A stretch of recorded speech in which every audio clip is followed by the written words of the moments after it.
Hi, my name is Ellie, and I was one of the chief adjudicators of Campbelltown Australs.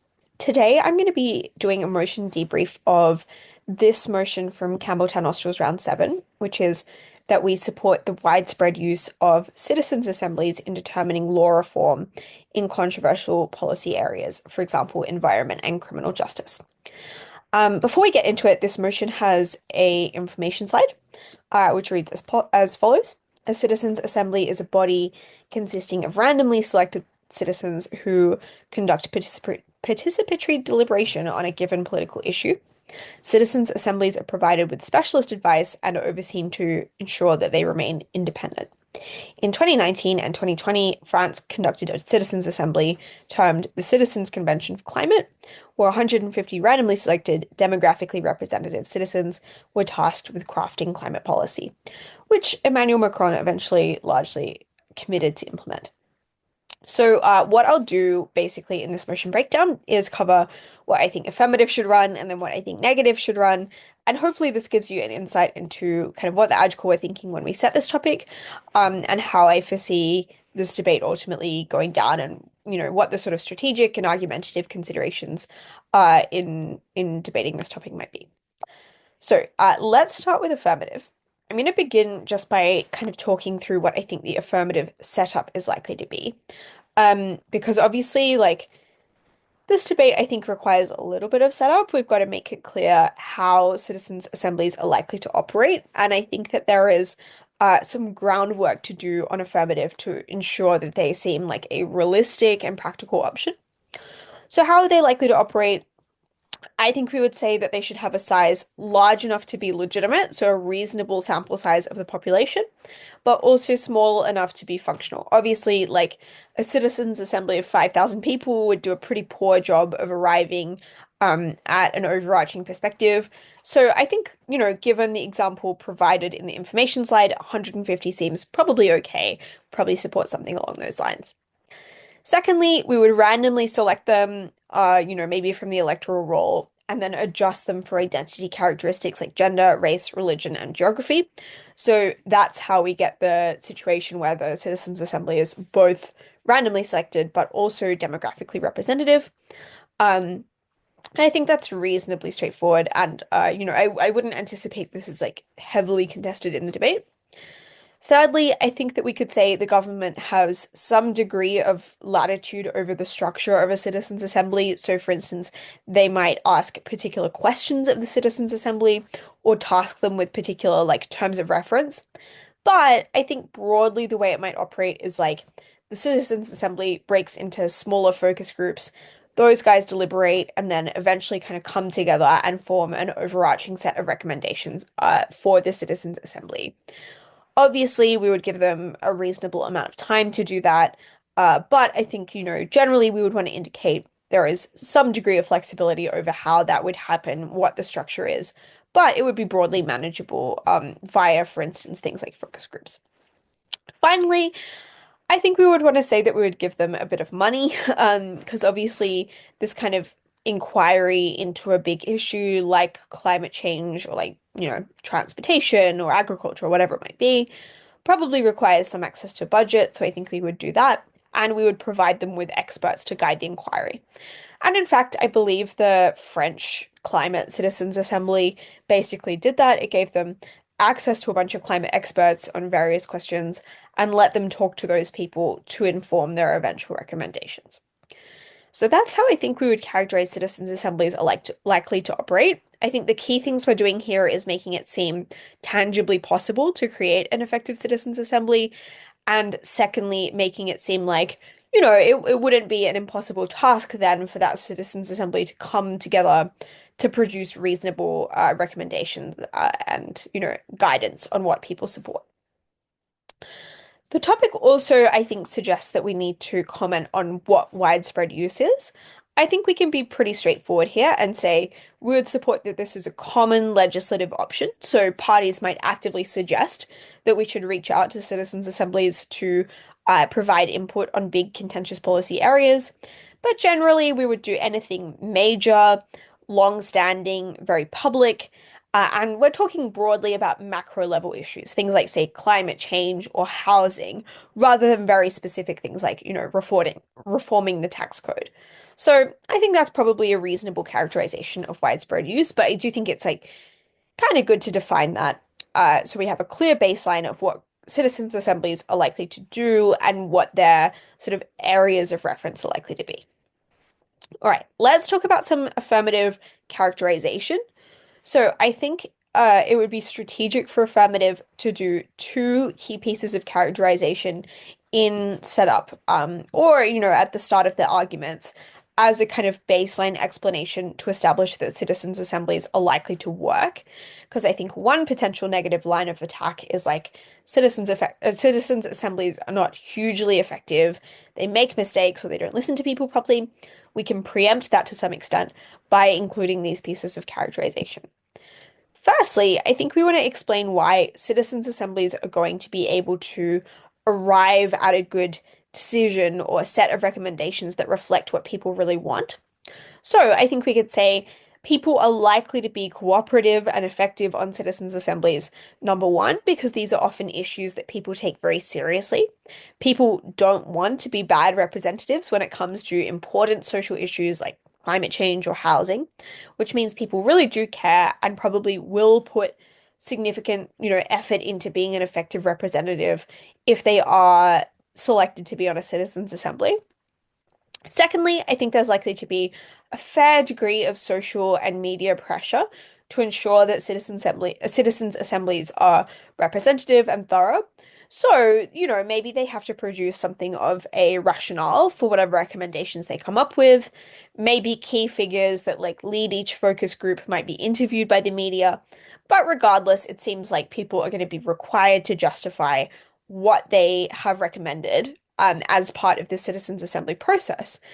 And if that's the case, that likely means that people who are involved do try to cooperate with one another and do try to come up with reasonable and coherent recommendations because they understand that what they recommend is going to receive some attention from the media or receive some attention from society more broadly. And the third thing I note is just that many people in society already have sincerely held opinions on these issues. And sometimes those might disagree with each other, but that does suggest that people often personally care that what they're doing on a citizens' assembly matters and translates to policy outcomes. So if you think of an ordinary person who might care very deeply about climate change, might, for instance, have grandchildren, might care about the natural environment, whatever it is, having the opportunity to express their personal views might mean a lot to them and might be something which means they participate cooperatively and effectively. All right, so that probably explains that the Citizens' Assembly is mostly pretty cooperative and effective. Let's say it then produces a series of recommendations. Why is the government likely to take those on and actually apply them? I think the main reason is just that it is quite embarrassing for the government not to do so. Obviously, this seems like a process that would likely have a lot of scrutiny from society generally and from the media. But also, I feel like this is a process which the government would frame as being the will of the people. They'd say things like, we have this very controversial issue, we want to see what people want. And at the point where you then have a clear indication of what people want, it would be very embarrassing for the government not to act on it. The other thing that I would note if I were on affirmative is that I don't think it's that strategic for negative to contest that the government would take on these recommendations, because obviously, if the government kind of ignores the Citizens' Assembly, it's a pretty trivial waste of resources, but it doesn't have a lot of harms. So I think you could do a little bit of kind of burden pushing here and say this debate only really functions if the government listens to Citizens' Assembly. Obviously, we can contest if the Citizens' Assembly has good ideas or bad ideas, but as a baseline, we think it's very, very likely that the government implements most of the recommendations of the Citizens' Assembly. So those are some key baseline pieces of characterization that I think affirmative runs. Let's finally talk about what arguments they're likely to make. So three arguments that I'll go through on affirmative. The first is I think we can explain this is good for people's engagement in democracy. So to explain this argument, I think we have to explain that currently people are meaningfully excluded from democracy or have a inability to influence big issues, things like climate change or housing. And we can explain that this is the case, number one, because voting is insufficiently specific, as people are voting on a suite of issues. So it's pretty rare that a party has a very specific mandate on a specific policy area, given that people are often kind of calculating strategically from across a range of preferences who they want to vote for. And secondly, we might say that discourse on big issues like climate change and housing mostly involves public figures and experts, people like politicians or scientists, but not necessarily ordinary people and what they care about. So that explains that democracy as it currently stands doesn't do a great job of representing people's opinions on individual controversial issues and doesn't have a great mechanism for them to get involved or express their feelings because overwhelmingly discourse is focused on people who are more senior or more expert than them. How that changes, obviously, in Affirmative's world is that citizens' assemblies create a really clear kind of thermometer as to how people see the issue. So we've very publicly got people talking about these issues, thinking about these issues, and that means that we can see almost in real time or very publicly what ordinary people think about. Maybe they think about things like the cost of living or how convenient government policy is for them.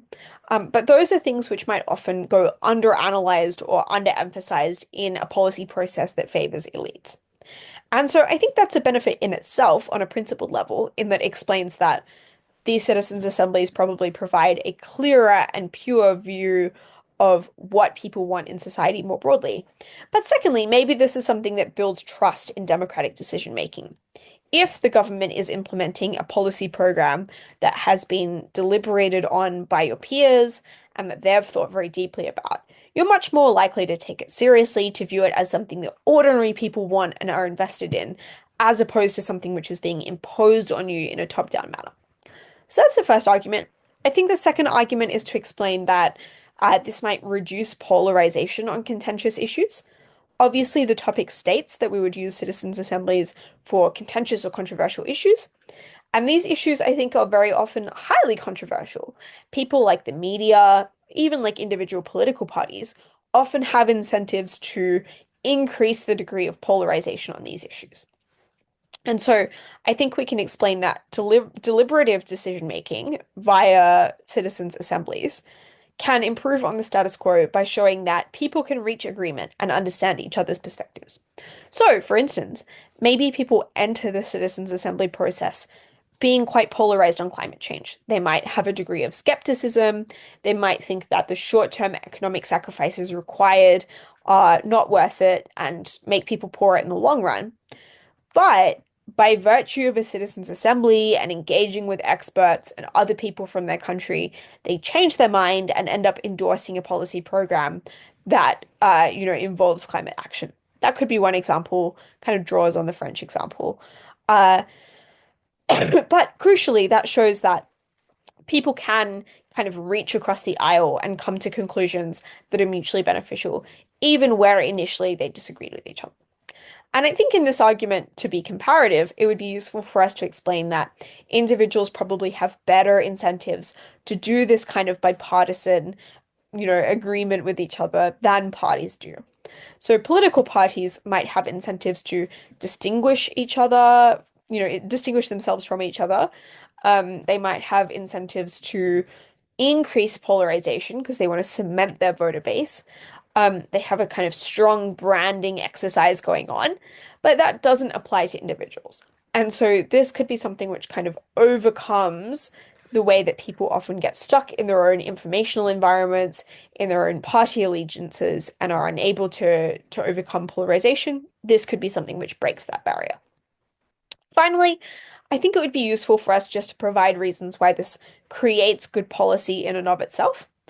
I think firstly, this provides policymakers with really detailed and nuanced information about voters' preferences. Given that we're talking about in this debate policy issues that are often highly contentious and involve very big trade-offs, things like housing or climate change often involve, clear winners and losers economically. I think it can be a good process for getting into detail and really unpacking what people care about, what people are willing to sacrifice, what voters' preferences really are. And secondly, I think we can explain that this significantly diversifies the set of people who are contributing policy ideas to the government.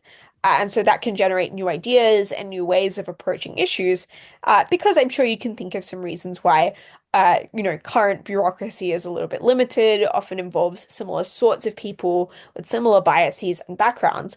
And so this can be something which actually provides us with a lot of new alternatives we might not have considered in the absence of these assemblies. Cool. So I think that's the affirmative. I think basically we want to make this seem super tangible, something that could really happen. And we want to be really comparative and explain that this is meaningfully augmenting democracy as we currently have it. Let's talk now about negative. I'm going to start by some key points of characterization that I think are useful to run on neg. The first one is I think we want to make it seem difficult to reach a consensus. So affirmative says it's super possible to produce a useful citizens' assembly with coherent recommendations that the government can apply. And I think on neg, we want to challenge that and say, you know what, it's actually pretty hard. We might not reach a consensus. It might be more divisive than it is unifying. To explain that, we can say individuals often believe their stances, even despite access to things like information and discussion. So lots of people are, for instance, skeptical of climate change, even though they have access, technically speaking, to climate science, and even though they could talk to people who do believe in climate change. And that's for all sorts of reasons. It might be that they're in an echo chamber on social media. It might be that they have misunderstandings that are very difficult to challenge. It might be that the people around them reinforce their ideological position. But regardless, having discussion and having access to information isn't necessarily enough to change people's minds on key issues.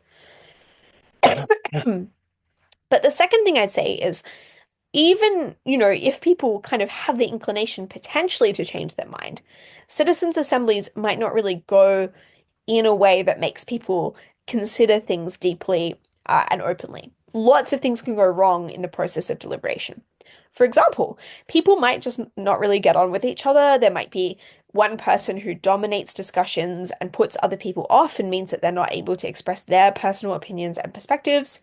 People have limited expertise, and even with access to experts, might not necessarily fully understand what's going on. And all of these things, you can probably think of some more potential flaws with the process. But all of these things fundamentally mean that citizens' assemblies might really struggle to come to a clear, coherent, granular set of recommendations. And they might end up providing things which are either really general or really contradictory or really contentious. So I think that's the first piece of framing we might want to do. And the second thing we might want to do kind of responsively is to suggest that citizens' assemblies do a bad job of reflecting what people really want and democratic will. So it's hard to facilitate a citizens' assembly that reflects people's opinion fairly and results in good recommendations. For instance, it might rely very heavily on experts, like the ordinary people don't have very much idea of what climate policy should look like. And so it essentially just becomes a mouthpiece for whichever experts the government suggests. Or it might be very difficult for citizens to critique flaws in the way this process works.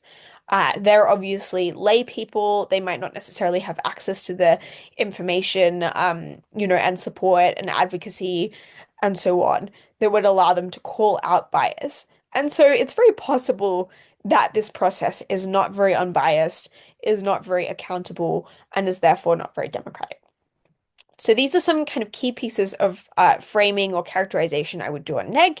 And obviously the kind of broad point here is that citizens' assemblies are at least a bit dysfunctional, and as a consequence of that, at least a bit unrepresentative. Let's think of some neg arguments then. Basically, I can think of three things. The first is this is likely to be undemocratic. Citizens' assemblies obviously aren't accountable to the electorate. And I think when we make this argument, we need to explain why accountability is very important, which is just that individuals have a series of very important, highly subjective policy preferences. It's very useful that they can express those through democracy. And even though citizens' assemblies, being charitable, might be a representative sample of people's opinions on policy, that doesn't sufficiently meet the barrier of democracy, because democracy is also about accountability, about being able to recall the people who represent you if they do a bad job of representing you.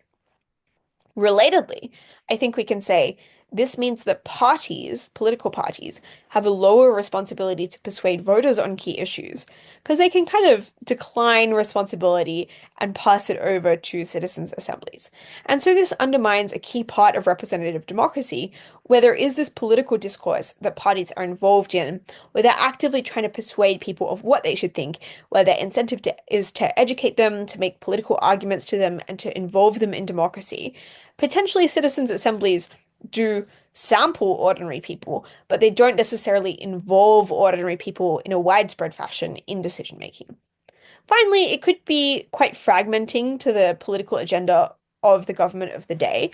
So, if the government is by and large making policy changes, and then the citizen assembly does something kind of contrary to that policy agenda, that could be something which actually goes against the mandate of the government of the day, makes it more difficult to govern than it would be counterfactually. So, these are all reasons broadly to suggest that citizens' assemblies might be undemocratic, they might do a bad job of reflecting what people want and what people believe, and that obviously is certainly immoral to the extent that it misrepresents people's preferences, what people care about, the sort of sacrifices people are willing to make. But it also might be impractical to the extent that it stops the government from doing policy outcomes that people care a lot about and really want. Okay, so that's argument number one. Negative second argument, I think, could be to really impact the kind of problems of implementation that we observed in our setup. So we've explained that, it's pretty hard to do a citizens' assembly. It's hard to come to agreement. It's definitely an imperfect process. Now we just want to impact that and explain why that's a meaningful problem. So, for instance, we might want to say when people can't reach consensus or the government can't actually implement a policy that a citizens' assembly comes up with, people will disengage. They'll think that the government doesn't have the capacity to represent what the people actually want, or they'll think that the Citizens' Assembly is a very bad reflection of what people actually want.